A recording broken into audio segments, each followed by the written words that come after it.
How to buy Prime membership on Amazon in iPhone. Hey everyone, welcome back to our channel. In today's video, I will guide you through the steps on how you can buy Prime membership on Amazon in iPhone. So make sure to watch the video till the very end. So if you would like to buy Prime membership on Amazon on your iPhone, remember that this process is not done through the app. So you have to open your browser or your Safari browser instead and go to amazon.com/Amazon Prime. I repeat, amazon.com/Amazon Prime. I will also make sure to drop a direct link down in the description box below. Once you are here on the website, if you aren't already signed into one of your free Amazon accounts, you can tap your sign in option from the top right to sign into the account. As you do that, here you'll see a free 30-day trial as well. So you can start the trial by tapping the start your free 30-day trial option.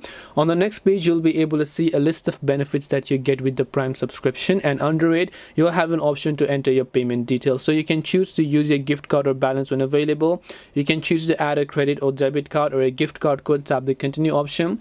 Depending upon whatever it is, you would have successfully bought Prime membership on Amazon in iPhone. This way you can buy Prime membership on Amazon in iPhone. Hope this video was very helpful. If you have got any more questions, then feel free to also leave them down below.